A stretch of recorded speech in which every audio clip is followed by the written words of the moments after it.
अस्सलाम वालेकुम नाज़रीन, आज हम आपको गीज़र के बारे में बताएंगे कि इस गीज़र का पायलट ऑन होता है लेकिन इसका बर्नर नहीं चलता। मैं करके दिखाता हूँ आपको।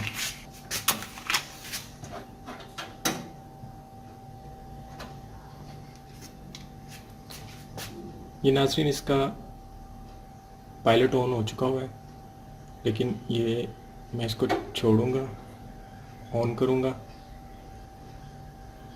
तो ये इसका पायलट भी बंद हो जाएगा और गीज़र ऑन नहीं होगा। अभी हम इसको चेक करते हैं कि इसका क्या मसला है। इसको खोल के देखते हैं।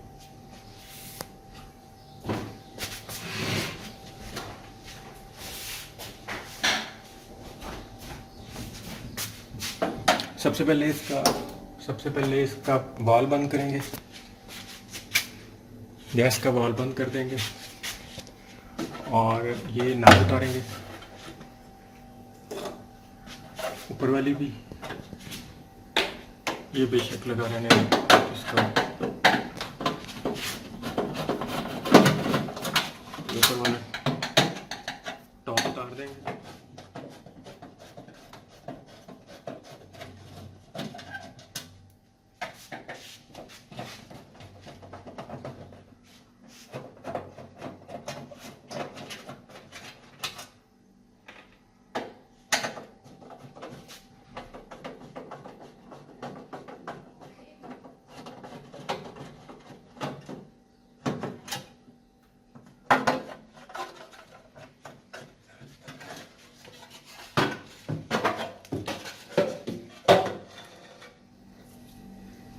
नाज़रीन, इसमें ज़्यादातर मसले पल्स के ही होते हैं। ये इसकी पल्स है, ये इसकी ये एंड है इसका, इस पल्स का ये एंड है। इसको हम खोल के सबसे पहले चेक करते हैं कि ये तो नहीं ख़राब।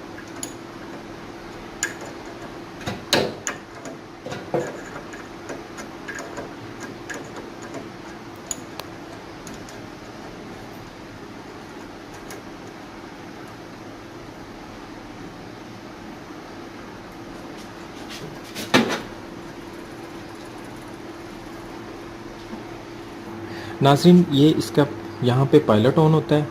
ये पायलट इसे गर्म करता है। ये यहाँ से अपने अंदर जो इसका केमिकल है वो यहाँ से सेंस करता है। इस चीज़ से सेल ऑन होता है और गीज़र में गैस आना शुरू हो जाती है। अभी इसको हम यहाँ से ये उतारते हैं, इसकी पल्स उतारते हैं। और नाज़रीन, ये इसकी पल्स बहुत ज़्यादा ख़राब हो चुकी है, यहाँ से डैमेज हो चुकी है इस जगह से। अब ये काम नहीं कर रही, शायद इसलिए हमारा गीज़र ऑन नहीं हो रहा। इसे हम चेंज करते हैं। ये नई वाली लेके आए हैं और मैंने इसके साथ का इसको रोल कर दिया है, इसके साथ का डिज़ाइन बना दिया है इसका। अब हम ये वाली पल्स लगाएंगे। नाज़रीन, इसका हम ये सेल भी चेक करेंगे कि हमारा सेल ठीक है कि नहीं, ताकि हमें ये गीज़र दोबारा ना सारा खोलना पड़े। इसलिए ये इसका हम सेल खोल लेंगे। सेल खोलने का तरीका है कि इसमें ये इसके आर पार ऐसे पेचकस रख के और इसको जिधर सारे पेच खुलते हैं उस साइड पे घुमाएं तो इसका सेल बाहर आ जाएगा। ये इसका सेल बाहर आ गया। अब हम इसको सेल को चेक कर लेते हैं कि ये हमारा सेल सही काम कर रहा है या नहीं सही काम कर रहा है। इसके साथ हम इसकी पल्स ख़राब वाली जो भी इसके साथ से उतरी है, जो अभी इसके साथ से पल्स उतरी है, वो हम इसके साथ अटैच करेंगे। 5 सेकंड तक इसकी पल्स को गर्म करेंगे।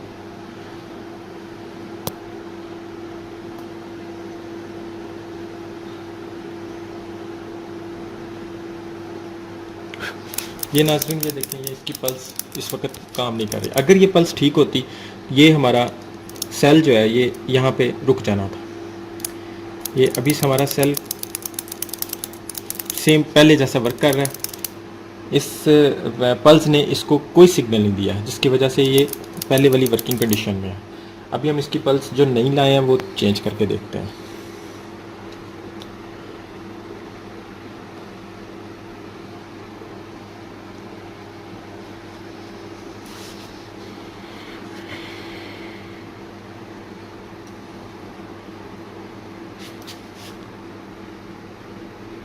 नाज़रीन, ये इसका सेंसर होता है, ये इसका सेंसर है। इसको आपने आपके सेल के वो सामने वाले सिक्के के साथ, सिक्के को, ये सिक्का टाइप की चीज़ है, सिक्के को सिक्के के साथ टच करना है, फिर जाके ये वर्किंग कंडीशन में आएगा, वर्किंग पोजीशन में आएगा। ये जब तक ये इसके साथ टच नहीं करेगा, ये हमारा सेंसर सेंस नहीं करेगा।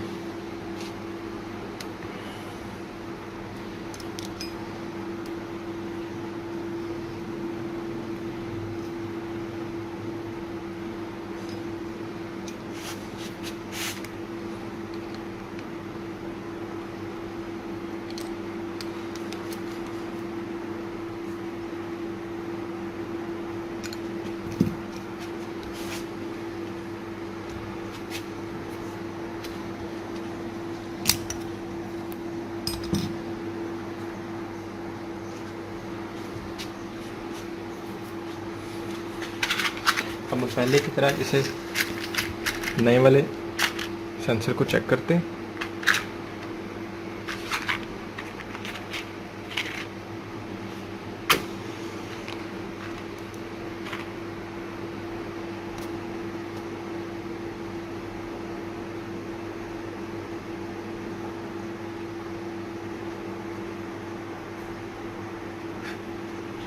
ये देखें नाज़रीन, ये हमारा सेल इस वक्त वर्किंग कंडीशन में आ चुका है। ये अभी आपके सामने, अभी ठंडा होगा जब, तो ये खुद ब खुद ऊपर, ये देखें, ये हमारा ये जो सेंसर है, ये जो बेलो है, ये जिसको पल्स भी बोलते हैं, ये अब वर्किंग कंडीशन में आ गई है। ये इसको सेंस कर रही है और ये अपना काम कर रहा है। अभी ये फिर अब ठंडा है, इसलिए ये उसी सेम कंडीशन में आ गया है। अब नाज़रीन, हम इसको दोबारा वहीं पे लगाएंगे, इसको एक दफ़ा इसके साथ से उतार देते हैं।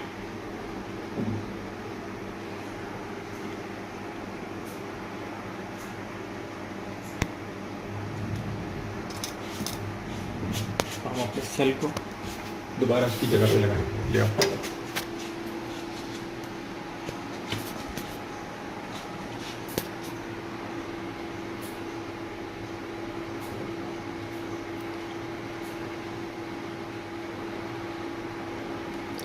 नाज़रीन, गैस गीज़र में जब भी कोई फॉल्ट आता है तो उसका कोई इतना लंबा चौड़ा प्रोसेस नहीं होता। इसमें कोई इतनी बड़ी रॉकेट साइंस नहीं है कि दुकानदार के पास आप जाएं या उसे बुलाएं घर में और वो आपका लंबा चौड़ा बिल बना दे। ये कोई इतनी लंबी चौड़ी चीज़ नहीं है इसमें।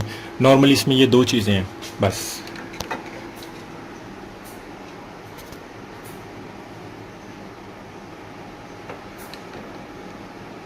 ये मैंने इसको कस दिया, इसमें फिट करेंगे।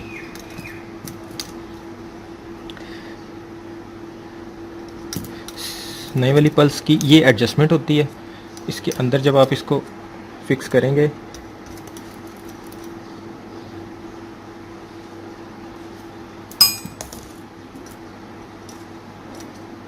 तो ये फिक्स करके इसको, इस पल्स के एच को, इसका एंड को आपने इस शोले के आगे लेके आना है, बिल्कुल ऐसे ऐसे बराबर लेके आना है, ताकि इसका शोला कम लाइट पे भी इसको गर्म रखे और हमारा गीज़र वर्किंग कंडीशन में रहे।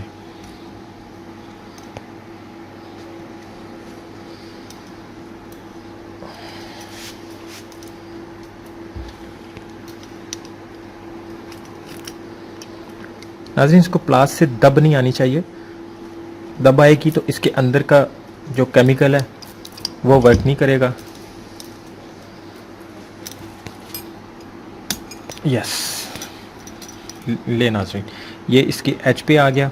यहाँ पे बाकी की थोड़ी बहुत इसकी एडजस्टमेंट हम वहाँ पे फिक्स करने के बाद शोला चला के उसके बाद भी आगे पीछे की एडजस्टमेंट कर सकते हैं। अब हम इसे फिट करेंगे वहाँ पे।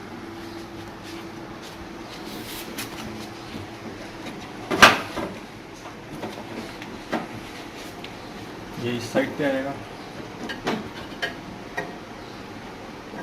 ये इसके अंदर वाली फिटिंग हम बाद में कर लेंगे, फिलहाल मैं इसकी फिटिंग करते हैं।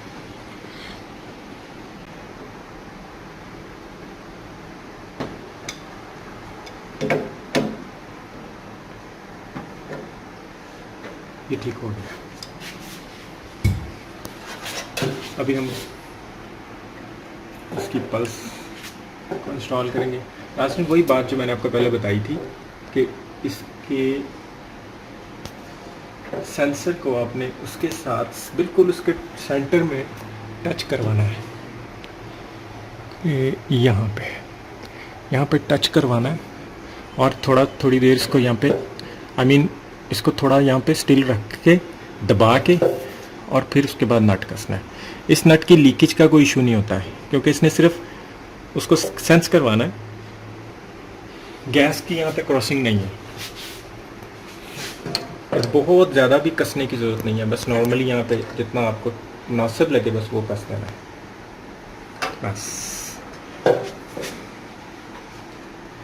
इसको बॉडी से भी आपने बचाना है, बॉडी के साथ ना लगे क्योंकि बॉडी की हीट हमें इसके साथ नहीं चाहिए। अभी हम इसके ये अंदर वाले सिस्टम को यहाँ पे इसकी जगह पे सेट करेंगे और फिर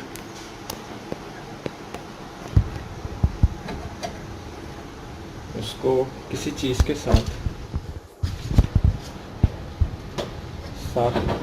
लगा देंगे ताकि वो हिले नहीं अपनी जगह से।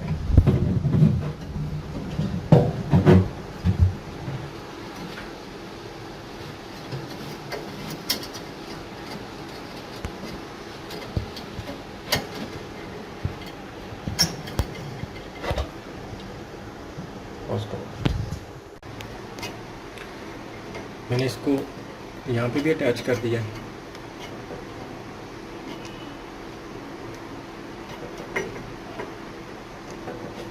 ताकि अंदर की एडजस्टमेंट ज़्यादा मूव नहीं करे आपको ऑन करते वक्त। नाज़रीन, मैं आपको घर की मुख्तलिफ़ चीज़ों के बारे में बताया करूँगा, washing machine, oven, AC, fridge, जिनमें आप बाज़ार में मार्केट में मैकेनिक्स को बुला के हज़ारों रुपए अपने ज़ाया करवा देते हैं। वो छोटे छोटे काम जो आप घर में खुद कर सकते हैं वो मैं आपको घर में बता दिया करूँगा। आप मेरी हौसला अफजाई के लिए मेरे चैनल को सब्सक्राइब कर दें, वीडियो को लाइक कर दें और शेयर कर दें। अभी हम इसे अब चला के देखते हैं। हमारा सारा काम कंप्लीट हो चुका है, अभी हम इसको चला के देखते हैं।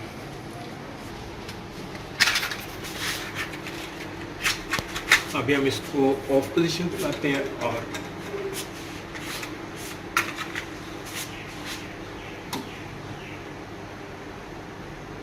ये हमने ऑन किया, हमारा शोला ऑन हो गया।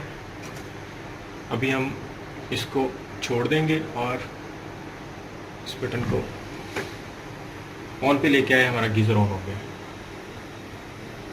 नाज़रीन, हमारे गीज़र में सिर्फ़ और सिर्फ इस बैलो का मसला था जिसे पल्स भी कहते हैं। सिर्फ इसकी वजह से हमारा गीज़र ऑन नहीं हो रहा था और ये मेरा गीज़र सिर्फ 130 रुपये में दोबारा वर्किंग कंडीशन में आ गया। यही आप अगर किसी मैकेनिक को बुलाते तो आपका बहुत ज़्यादा वाला बिल बन जाना था। नाज़रीन, आपको वीडियो पसंद आई हो तो इसे लाइक और शेयर ज़रूर कीजिएगा और मेरे चैनल को सब्सक्राइब कीजिएगा मेरी हौसला अफजाई के लिए, ताकि मैं आइंदा आपके लिए इसी तरह की मुख्तलिफ़ घरेलू चीज़ें ठीक करने के मुख्तलिफ़ वीडियोस आपके लिए बनाया करूँगा। और बेल आइकन को भी प्रेस करना ना भूलिएगा। बहुत बहुत शुक्रिया। अल्लाह हाफ़िज़।